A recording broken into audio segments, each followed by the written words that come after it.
So my talk today is going to be on a constraints model linked to lower back injury.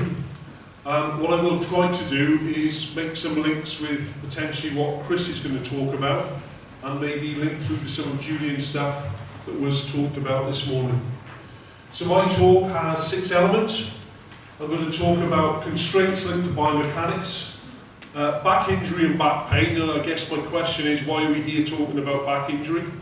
I'll then touch upon golf injury, then briefly on prevention, and I'll also look at the end, trying to get what we call a causative model. So if we understand the causes, perhaps we can prevent these things from happening. My focus will probably, in terms of what part of the back we're looking at, will link to the lumbar area of the spine. Okay? So in terms of context, the first thing we need to establish is, if we understand the etiology or causative elements to injury, we can establish how much of a problem it is and how we best prevent these injuries occurring. As scientists, we are problem solvers. We need to adopt a problem-based learning approach and fix things at times. So we start with posture. Posture is learned. And it's not inherited. Some people say genetically, I have the predisposition of my mother or father. You can actually learn good posture. The idea is that the forces work in a straight line, and that is apparently the most mechanically efficient way of moving. However, upright posture will expose the spine to its longest type of exposure. So there is a stress on the back just simply with good posture. We then need to differentiate between what we call static posture and dynamic. So if I swing a golf club, the static element is simply from the start or origin of the movement, through to the finish of the follow-through. Okay? So its origin and outcome is the static element. The dynamic part is, if you like, this axis of rotation, the movement element, which will be downswing, hitting the ball, and following through. So in broad terms, we need to understand that the static and dynamic posture are different. And so you could think of the spine as a top. So if you have good spinal alignment, it will spin effectively. But if you have any kind of malalignment or deformation of the spine, the way it spins becomes less efficient. So this postural element underpins a lot of what happens with your back. Sports biomechanics, there are better biomechanics biomechanists in the room than me, and I'm not a biomechanist. Essentially, you can talk about 2 elements, can't you? Performance enhancement, or perhaps enhancing our technique so that we enjoy our health status and our physical activity more. And then obviously from an injury perspective. But biomechanics, as one of the 3 core sports science disciplines, is vital, absolutely vital, in all sorts of walks of life. Okay, as I found out with my own 18-year-old son at the minute, who was having lumbar problems, and he's 6'3", long spine, he shouldn't be getting it at this age. So in terms of constraints, what are we ultimately looking to do? We're looking to prepare or develop or nurture athletes or human beings. So you undertake physical activity and we get some kind of physical development going on to a degree. Okay? We then need to think about our task and our environment. So between these 3 dimensions, this, if you like, is the basis of what we need to look at with our back injuries, okay? So what I'm saying is that as a model of constraints, if we're going to improve our back health, we need to address all 3 facets. Really, really important. So, in simple terms, you have a movement goal. It could simply be walking up a mountain, it could be doing a long swing on a high bar in gymnastics, it could be swimming effectively as part of your leisure time. But what we have to do from the organism perspective is understand the physiological, psychological and socio-cultural elements. So in terms of sports performance and health and physical activity, we need to address these things fully to understand them. From an environmental perspective, when we talk about a tactical awareness, we're talking about decision making really. So it comes back with the idea of choice. The choice is we make a decision to do something or not to do something. But we've got to understand why people make the decisions they do. As an athlete or a health-related performer, you need to self-organise. You need to reconcile these particular things. So that's the activity, that's the organism, yeah, and that's the environment in which we work. And if we get a degree of coordination, we understand the variability. Variability in performance can be good because we need to adapt to change. And we have a degree of stability, then ultimately we will achieve our movement goal. But right in the middle of this triangle, we have technique, potential for injury. Often we are looking at skill development, so we enhance the technique to then apply it through decision making so it becomes a skill in specific environments. And underpinning it all is the physical preparation. Why have I put it there? They all need to work and interact in an interdisciplinary way. You cannot treat them with a silo approach. If you do that, athletes, human beings break down. So why are we here talking about back injuries? Well, the bottom line is it's a global epidemic. So back injuries, if you like, seem to be, in terms of research trends, are getting worse globally with increased attached health costs. So it's similar to the lack of physical activity. Yeah? The direct annual cost of back pain is around 91 billion, but that was quoted sort of 5 years ago. And if you look at what's happening in the USA, it costs them 102 billion in absolute direct costs, yeah, and 500 billion combined in terms of indirect costs as well. So what we're saying is it's a compelling argument, and it's an important area to look at from a number of perspectives. So what do we know? The most common pathology or science of the disease is disruption, with 50 to 80% of people receiving that. Back pain often, for those that have it, peak in midlife. It tends to be more common in women than men, and globally, up to 540 million people are affected, and it is a significant cause of disability, limitation worldwide. Okay? In terms of chronic, in other words, longer-term lower back pain, 45% links to the invertebral disc. The facet joint here is responsible for about a fifth of all injury, and then our sacroiliac joint, very, very important element here, that's around 10 to 15%. Okay, but those are the three main sites when we talk about chronic lower back pain injury. It's one of the most common lower back pain, is one of the most common problems worldwide. So there are a number of causes. And whilst we do recognise there are solutions, and we'll talk about a few of those later, there are sometimes insufficient solutions to solve the problem. Okay? What we do need to understand is if we get a causative element, the etiology, linked to the mechanism of injury, we can then get specific preventative strategies which will work. So what is chronic lower back pain? It's simply a back pain that extends beyond a 3-month period, okay, from a healing perspective. 90% of people can suffer from it in a lifetime. It's, in terms of prevalence, it's around 19% in terms of the average.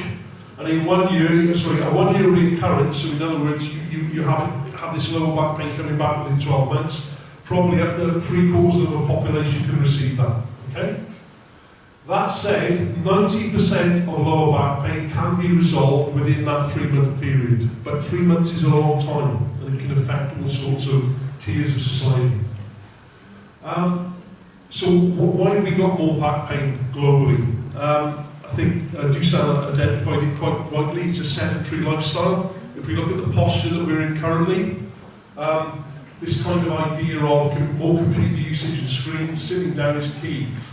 Interestingly, the sit-to-stand mechanism, and we do a lot of that in a working day, can be hugely problematic as well. So you've gone from a bad postural position, sitting, then you stand, and a simple twisting or a rotational movement could create problems. Okay?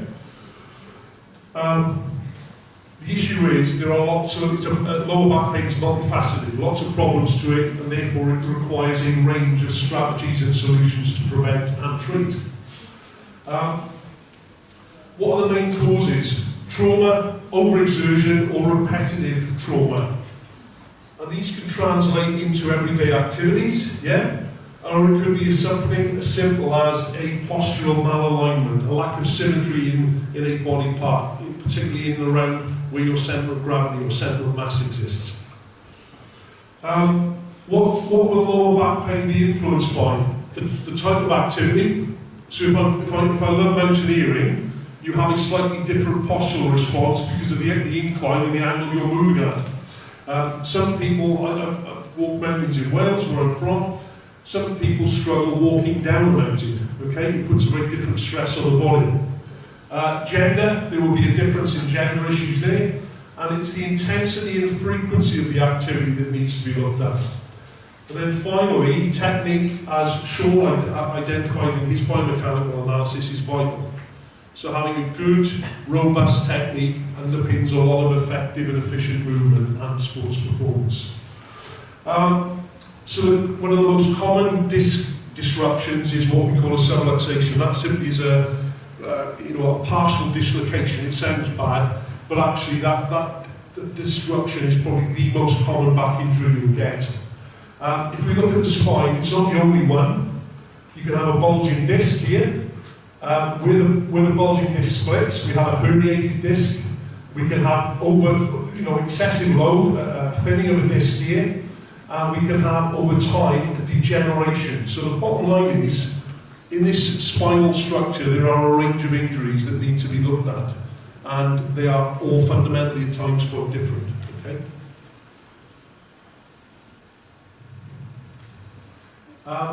Perhaps the major cause of lower back pain is attributed to mechanical issues. So when we talk about how important is biomechanics, that for me highlights why we need to use that discipline to help us understand everyday physical activity and performance.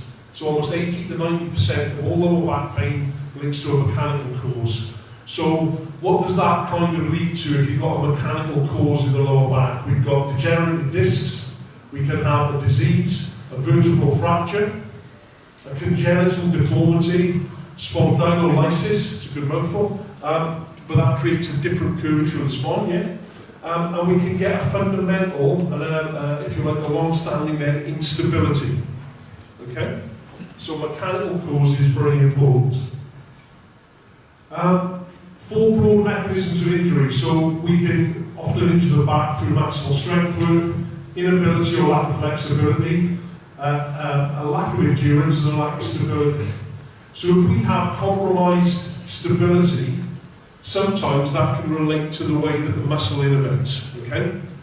So a muscle fibre in its simplest terms, the smallest functional unit is a motor unit, which is essentially a lot of muscle fibres with a nerve running through it. But if we can't innervate that muscle appropriately, it becomes problematic.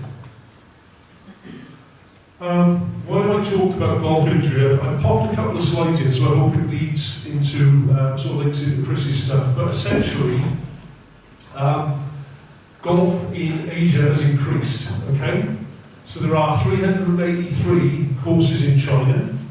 There are lots of courses all over the world, and it is a very popular sport and pastime, okay? So it's increasing substantially. This graphic, one of the most famous golfers in the world is Tiger Woods. This graphic shows the sites of his injuries, okay? So essentially, that would indicate to me quite clearly he is a right-handed golfer, which is why the injuries align or occur in the manner they do. So again, why do we talk about golf? 55 million people around the world playing it, 206 countries. It's an activity, it's a sport, and it's got a potential benefit. However, what we do know is lower back injuries occur between 15 and 35% in amateur golfers, and in professionals, it's over half the professionals will get a back injury at some point, a fact of life. So is it an occupational hazard, or is it down to simple technique, which Chris will talk about, or is it something else? This is the interesting one. Lots of people are trying to link back injury in golf to the swing, the natural swing. I'm just simply going to say, can we actually make that causative link? I don't know, but Chris won't be able to tell us later. Just in simple terms, this is what the backswing looks like. And what was the point in putting this up? Quite simply, we have different forces running through the body in that fashion. But if we have a look, there's a degree of rotational or coaxial work going on, and Chris will give us that in more detail. Apparently, it's the impact of follow-through phase that accounts for most injuries. So it's simply, when I hit the ball at that point, and the follow-through element. So injury occurs here and there, according to some research. Chris may shoot that one down, we'll see later. Just very briefly, we need to think about the forces going through a body in relation to the back, and then our ability to respond from an elastic perspective. So in simple terms, at low levels of stress or strain, in other words, if you had one stress on your body, it would be a fairly linear relationship, okay? Above this non-linear bit, it becomes proportional to a limit, so that is potentially within limits. At this point, it remains elastic below this level, okay? So there's a degree of elasticity going on, and that is probably the limit, okay? Above that, we can then start to get a deformation or strain, or injury, or the start of an injury if you like. And then problematically, we get this area where there'll be a large strain which increases the stress, yeah? And then ultimately what we're looking at is how critical are the stresses or loads on that individual. So it's this area that we need to be careful of when we're looking at the back, okay? Don't worry about that. The interesting one is, like many models, this is relevant if you only have one stimulus, but the issue is an athlete or a human being involved in physical activity has multi-dimensional strains put on them. So in terms of load, overload can occur in two ways quite simply. So you can have one major force above a limit applied to the back, we get an injury. The problem is the back is involved in an awful lot of natural human movement. So where we have a number of forces below the critical limit, the aggregate effect of those can also create overload. The reason we differentiate is, in terms of treatment and rehab, they will require different approaches. Okay? So, lower back pain, number one injury sustained by golfers. Almost a third of all golfers or all injuries will rate the lower back. This is the key bit, we need a multidisciplinary approach to both treatment, prevention, and physical preparation. Very, very important, okay? In terms of preventing back injuries, I think there's a lot of good knowledge there in terms of injury prevention, but there are still gaps in that particular scientific base. So in terms of immediate, secondary and tertiary prevention, we need to look at it again, but we do know the multidisciplinary approach to things is the way forward, okay? One key way of improving or preventing injuries is improving your muscular endurance, back, abdominal muscles, and sometimes it's that element, and not so much strength, that is the problematic area, okay? If we get our muscular endurance right, it'll give spinal stability, and we need that, okay? Need that on a number of fronts. This is the key bit. Core training is best accomplished through non-isolated exercise. So what I mean by that is we're not going to train specific muscles, although we do at times. We train movement. So functional movements, like a resisted band into a Parloff press, yeah? Very good dynamic core exercise. Plank work's really efficient. I think we're all pretty clear on the issues related to an abdominal crunch. Anyway. Treatment and prevention, how do they connect? So in terms of the intervention, exercise is key, okay? Absolutely vital. Mobility, flexibility, absolutely vital. And it's the eccentric loading, yeah, that often gives us perhaps our best return. Why? Because it potentially is a bigger muscular contraction. We need a balance. There will always be concentric, eccentric work, but it's the if you can strengthen, for example, the hamstring and lower back eccentrically, that can be a very good preventative way to your posterior chain. So what does that mean for a training program? So for lower back, we need muscular endurance. That means broadly 12 to 20 reps. And we're looking at, if you like, an execution time of 30 to 100 seconds, depending on the level of the individual, the age, the gender, etc. Okay? In summary, there are two primary mechanisms in terms of back pain and why it reoccurs. It's muscular fatigue and muscle tendon or connective tissue strain. If we have a clear factorial model that shows all the factors, critical factors in there, we can attempt to prevent it in a specific way. Well, I apologise for this model, I hope you can see it. But if you like, this muscle fatigue and tendon, connective tissue, ligament strain, if you like, are the two areas we need to address. But it's not all simple cause and effect, but what I would say to you is injury is not usually down to one variable. There'll be a number of things happening that we need to address, which is very important. So, in terms of preventing back injuries in everyday physical activity and in sports performance, I think this model by Richmond is highly relevant. Okay? Has human posture changed over time? Do Sam quite eloquently showed us that this morning. It was a great slide from the ape through to the man back to the ape sitting at the keyboard, which is a brilliant slide. The role of the muscles within the thoracic region and the position of the head is vital. So my own son's problem with the lower back actually relates to his neck. He's got a very vertical postural bit here, and it comes from his mum, not me, obviously. So that's an interesting one. The other interesting one here is we can't just look at the back without looking at the rest of the chain. Hip function and hip muscles very important. I hope this plays. Just going to play through. See if this video will play. 1 second, sorry.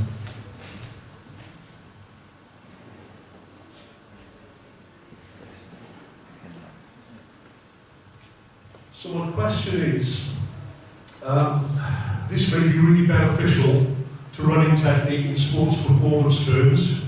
Is it something you use in health-related physical activity? And ultimately, is that a healthy activity? Is that a healthy exercise? Lots of sports people do it, but often sport is not healthy. That's the fundamental issue. I'm not going to give you an answer, but you know, make an estimation in your own mind. So I think lower back pain management and back injuries can be often addressed by looking at a model. That's key. That's the point I want to leave you with.